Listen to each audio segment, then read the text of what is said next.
Oui, la peur de perdre, c'est une peur de riche. Je sais que je devrais me séparer de cette personne, mais je ne le fais pas parce que j'ai peur de manquer financièrement. À la moindre phrase d'un client ou intonation d'un client, vous avez l'impression qu'il va arrêter son contrat. Des personnes qui ont beau tout avoir sur le papier vont continuer à se sentir dans l'anxiété permanente. Ce podcast, il existe parce que l'argent est un enjeu de pouvoir, surtout pour les femmes. On y parle d'émancipation financière, de choix, d'impact et de leadership conscient. On parle de pouvoir économique. MedMoney, c'est l'espace où l'argent devient une médecine au lieu d'être un poison en fait. Hello et bienvenue dans l'épisode de la semaine MedMoney. Aujourd'hui, j'ai envie de vous parler d'une thématique qui peut paraître familière ou étrangère, dépendant où vous en êtes dans votre parcours de vie et dans votre parcours de vie financier. Mais j'ai envie de parler de... Bien souvent, quand on parle d'argent, on va nous parler de la peur de manquer. D'accord? Donc, on fait plein de choses qui sont plutôt délétères et qui manquent parfois de courage ou de bravoure, comme on a pu me dire en séminaire la semaine dernière, par peur de manquer. Donc, je sais que j'ai envie de quitter ce job, mais je ne le fais pas parce que j'ai peur de manquer. Je sais que je devrais me séparer de cette personne, mais je ne le fais pas parce que j'ai peur de manquer financièrement, de perdre un confort de vie. Et j'ai toujours cette peur de manquer qui est complètement irrationnelle, peu importe le montant que j'ai sur mon compte en banque. C'est pour ça qu'on fait Financial Serenity, pour assainir sa relation à l'argent, si c'est ce que l'on ressent. Pourquoi c'est important de faire ça? Si l'on ne guérit pas sa peur du manque, si on n'assainit pas sa peur du manque, en conscience, dans le mental, mais aussi dans l'émotionnel, dans le corps, si on ne va pas faire ce travail en profondeur, ce travail identitaire de relation à l'argent, sur les croyances que vous portez, qui ne sont pas forcément... vous portez des fardeaux qui ne sont pas les vôtres, de vos parents, de vos grands-parents, dans votre lignée.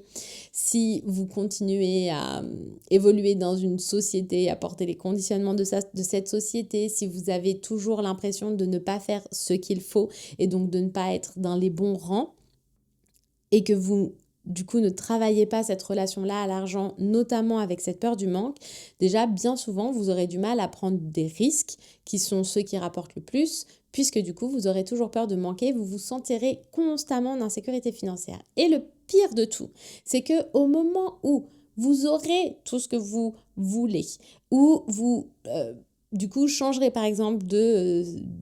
classe sociale. Pour certaines personnes, c'est ce à quoi elles aspirent.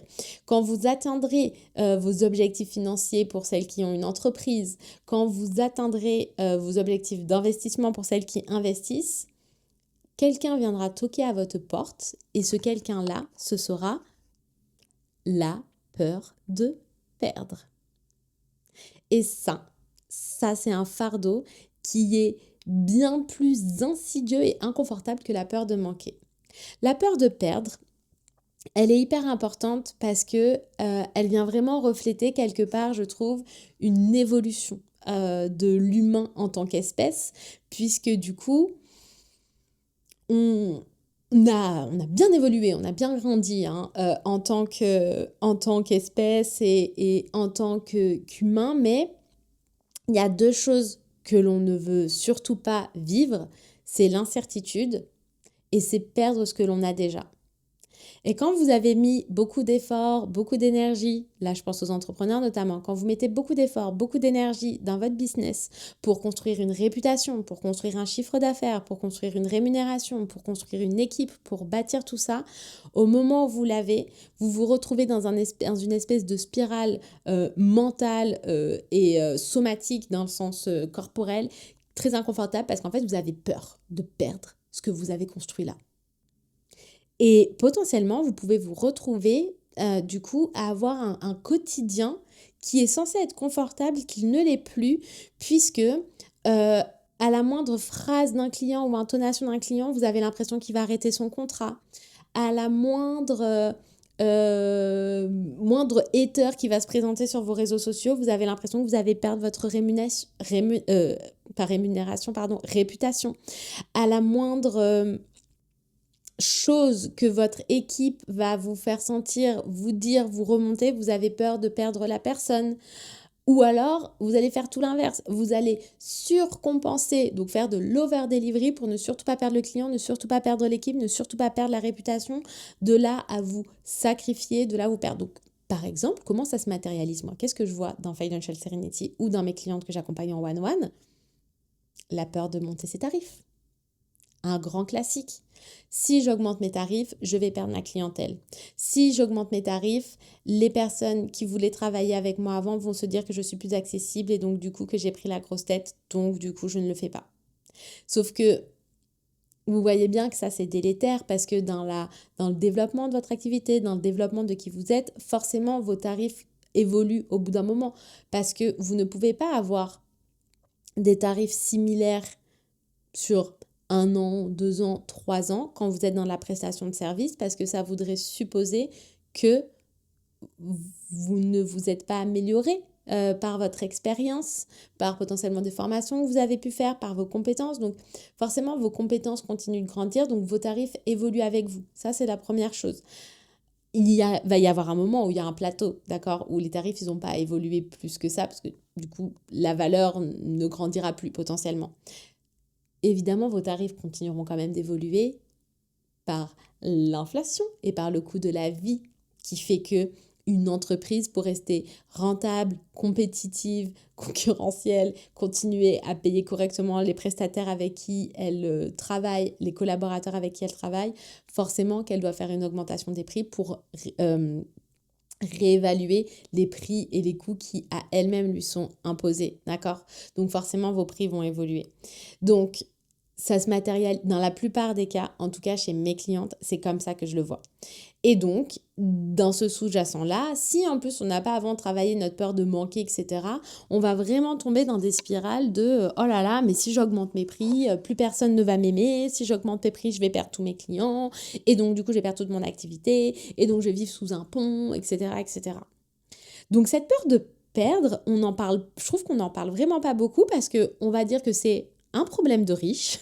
Et c'est vrai que c'est un problème de riche, mais c'est un problème qui est extrêmement inconfortable parce que à l'intérieur de vous, ça fait des personnes qui ont beau tout avoir sur le papier, vont continuer à se sentir dans l'anxiété permanente, vont continuer à se sentir dans l'instabilité permanente, vont continuer à faire des choses toujours plus à faire toujours plus, donner toujours plus, être toujours plus pour pouvoir contenter et mettre un niveau d'exigence et d'attente qui n'est pas sain pour elle-même.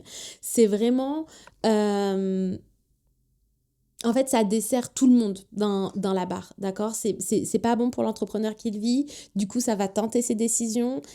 Et en fait, ça teinte ses décisions. Et pour moi, ce que je vois vraiment se révéler, c'est que ça teinte son expérience de vie au final parce que quand on a des ressentis comme ça, quand on a quelque chose comme ça qui tourne autour de nous, en fait, on a du mal déjà à savourer simplement l'existence telle qu'elle est. On a du mal à se sentir pleinement accompli et à le savourer et à se réveiller le matin et à juste se dire putain, mais je vis quelque chose d'extraordinaire, je vis quelque chose de très beau, je suis bien, je suis alignée, je suis heureuse, j'ai tout ce que je voulais. Il y a 1 an, je rêvais d'avoir ça, aujourd'hui je l'ai.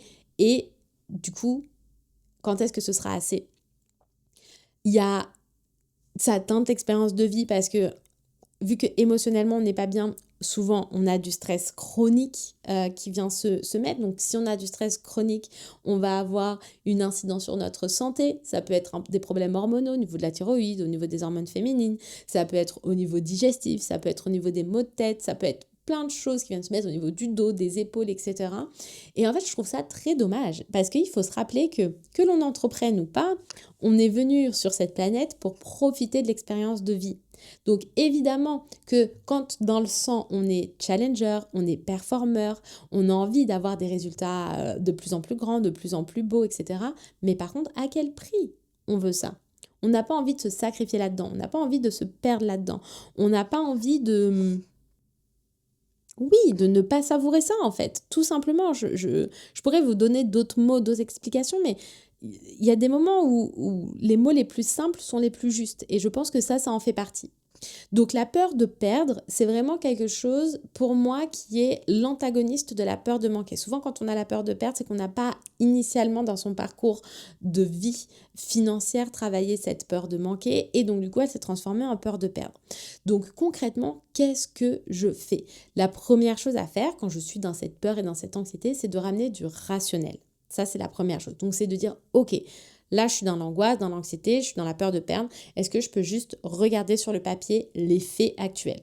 Là, j'ai peur de perdre quoi? J'ai peur de perdre des clients. Ok, si j'ai peur de perdre des clients, j'ai peur de quoi derrière? De baisser ma rémunération, de ne pas pouvoir payer mon équipe, de ne pas pouvoir développer babadi, patata. Est-ce que déjà, je peux juste regarder rationnellement? Est-ce que cette peur, elle est rationnelle et du coup, c'est un vrai risque qui est en train de se présenter? Ou c'est juste une histoire que je suis en train de me raconter qui est décorrélée du risque réel? C'est la première chose que je fais. La deuxième chose, évidemment, je vais réguler mon système nerveux. Pratique somatique, régulation émotionnelle, en tout genre, il existe plein de manières de faire ça. Je peux aller utiliser des huiles essentielles qui vont venir travailler en olfactif pour m'apaiser. Je peux aller faire de l'EFT. Je peux aller faire de la libération émotionnelle somatique. Donc voilà, lâcher la peur, la rage, crier, pleurer, vraiment sortir les émotions qui sont stockées. Autre chose que j'aime beaucoup donner aussi, c'est faire du journaling audio pour certaines personnes, donc juste d'aller verbaliser. Donc verbaliser à vous-même sur un dictaphone ou alors si vous avez la bonne copine qui va bien, c'est d'aller lui dire ok, là je te fais un vocal, tu peux l'écouter ou pas l'écouter, mais il faut juste que je déverse quelque part à quelqu'un et que je sorte de ma tête qui est en train de se dire. Donc vous pouvez le faire en journaling audio de cette manière-là ou en journaling écrit. Il faut faire ça. Il faut faire ça parce que, en fait, quand vous êtes dans ce genre de peur-là, notamment dans la peur de perdre, ce qui est valable un peu pour toutes les peurs, mais là, on va rester focalisé là-dessus. En fait, vous rentrez dans des boucles mentales. Et vous êtes en train d'avoir un discours et vous vous racontez quelque chose. Racontez. Et ça tourne en boucle dans votre tête et ça ne s'arrête jamais. Le fait d'aller l'extérioriser, d'aller l'écrire, et je trouve pour moi qu'avec la parole, c'est encore plus puissant. Donc de le verbaliser à voix haute, en fait, ça prend une autre dimension. Vous savez que tout ce qu'on dit, tout ce qu'on verbalise, tout ce qu'on exprime, en fait, quelque part, ça donne de la véracité. Et du coup, en le disant, souvent, on a un premier truc de je vais trop loin là en fait. Là, je vais trop loin. Donc déjà, la conscientisation, c'est 50% du job qui est fait. Donc, il ne faut pas garder ces ruminations intérieures, ces ruminations intellectuelles, ces ruminations mentales en vous. Il faut les exprimer. Journaling audio, le message vocal à une copine, l'appel à une copine, le thé, le verre de vin ou de champagne, ou le matcha, ou le kombucha, ou l'écriture. Ce qui est important, si vous êtes avec quelqu'un là, la copine, vous voulez pas son retour à elle. Ce que vous voulez, c'est vider. Faire la vidange, ok? Ensuite, on ramène de la rationalité. Une fois qu'on a fait tout ça, on va s'intéresser au sujet de fond. Est-ce que cette peur de perdre, elle vient se présenter à d'autres endroits dans votre vie, sur d'autres domaines de vie? Est-ce que cette peur de perdre, elle vous ramène à quelque chose que vous avez vécu, peut-être dans votre enfance, dans votre adolescence, dans votre jeune vie d'adulte, peut-être que pas vous, peut-être vos parents, etc. Et du coup, c'est ce que je dis tout le temps, essayez d'aller pousser le scénario, aller pousser votre cauchemar jusqu'au bout pour aller quelque part vous prouver que vous n'arriverez jamais à ce cauchemar-là. Dans la peur de perdre, il y a souvent la peur du coup de revenir en arrière à une situation qu'on a vécue avant ou qu'on ne veut pas vivre ou un schéma qu'on s'était promis dans lequel jamais on tomberait. Et pour moi, la peur de perdre, elle se contrebalance beaucoup avec la confiance et l'assurance, l'assertivité, la certitude que vous avez à l'intérieur de vous faire confiance que vous ne vous laisserez jamais dériver à ce point-là. Que vous aurez toujours le moment où l'action, le comportement, la décision qui viendra faire stopper le scénario catastrophique que votre cerveau est en train de penser que vous allez vivre. Vraiment de développer cette certitude envers vous, cette assertivité envers vous, cette confiance envers vous, cette assurance envers vous, que vous ne vous laisserez jamais tomber comme ça, que vous trouverez toujours des solutions. Littéralement, vous finirez jamais sous un pont avec votre chat, votre chien, votre enfant, votre mari, votre conjoint, votre partenaire. Vous ne vous laisserez jamais aller à cette dérive-là.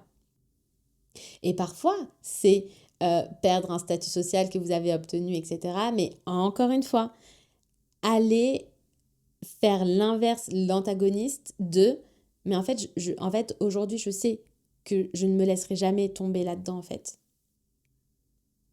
Je sais que j'aurai toujours les moyens de rebondir. Je me fais suffisamment confiance pour savoir que je dirai stop, que je prendrai la décision, que je prendrai l'action, que j'aurai le comportement adapté à ça pour ne pas tomber dans cet enfer-là que je suis en train de me raconter. » Donc oui, la peur de perdre, c'est une peur de riche. C'est un privilège d'avoir la peur de perdre. Mais c'est pas parce que c'est un privilège qu'elle n'est pas aussi insidieuse que d'autres peurs que l'on peut avoir et que vous n'avez pas le droit d'aller la creuser. Donc, vous pouvez aller la creuser en thérapie si vous avez envie, mais vous pouvez aussi tout simplement aller la travailler par vous-même. Et du coup, ce que je vois aussi en entrepreneuriat, c'est que cette peur de perdre, elle arrive parfois à des stades où, dans votre entreprise, où vous passez un nouveau palier et donc vous êtes en train de vivre un stade dans votre entrepreneuriat que vous n'avez pas encore quelque part stabilisé. Et c'est là où pour moi, vous savez que je ne suis pas trop fan de l'hypercroissance parce que je trouve qu'on n'a jamais un système qui est prêt à vivre cette hypercroissance intérieure et ça fait beaucoup de fracas. Par contre, la croissance, évidemment, c'est quelque chose que je prône et que j'adore et que je fais vivre. Et pour moi, vous voyez, autant l'hypercroissance, c'est une courbe qui monte en flèche comme ça, autant la croissance, pour moi, c'est hop, j'ai la flèche qui monte, je stabilise. La flèche monte, stabilise. La flèche monte, stabilise. La flèche monte, stabilise. Et je trouve que la peur de perdre, souvent, elle vient se présenter à un moment où vous n'avez pas encore pris le temps de stabiliser ce que vous avez avant d'aller prendre le prochain virage. Donc l'invitation que j'ai pour vous, c'est en termes de finances, au lieu de toujours voir l'ambition là-haut, la fusée et d'y aller, y aller, foncer, est-ce que vous pouvez prendre quelques semaines, quelques mois pour stabiliser ce que vous avez déjà construit? Et une fois que vous rentrez dans ce confort-là et du coup dans cette norme-là de vous dire en fait moi aujourd'hui je sais que mon entreprise elle descend jamais en dessous de 10K, elle descend jamais en dessous de 15, en dessous de 20, en dessous de je ne sais quel est votre palier pendant plusieurs mois, je me suis prouvé que pendant plusieurs mois ça c'était ma nouvelle norme et du coup c'est confortable, je sais que ça c'est quelque chose que je ne vais plus perdre et du coup je vis cette nouvelle norme-là, je l'inscris, je la prouve à mon cerveau parce qu'il est d'accord, il est plus fort que vous. Il va essayer de vous matrixer. Donc, vous avez besoin de lui montrer, regarde, c'est resté là encore. Donc, consolider avant de croître. Et une fois que, ok, là c'est confortable, là je sais que c'est ça, je sais qu'en fait aujourd'hui, mon entreprise me prouve qu'il n'y a plus moyen que j'aille en dessous. Donc, en fait, je sais que ça, je ne peux plus le perdre, c'est ma nouvelle norme. Ok, je suis prête pour la suite. Et du coup, je monte pour la suite et je stabilise pour la suite. Donc, des fois, ça va vous demander de changer le système, ça va vous demander de créer un écosystème différent, ça va vous demander de changer vos prix, de changer votre clientèle, de changer vos valeurs, de changer des fois des personnes qui travaillent avec vous. Je me rappelle d'une cliente que j'ai accompagnée comme ça, avec une équipe, où je lui avais dit ça, je lui avais dit peut-être que l'équipe qui t'a accompagnée jusque-là à atteindre ce niveau aujourd'hui, est-ce que tu es sûr que c'est l'équipe qui peut t'amener au niveau suivant en fait? Et il y a des fois, la réponse, c'est non. Et donc, même si on est attaché au non, il faut savoir se détacher de ces personnes-là pour passer à la suite.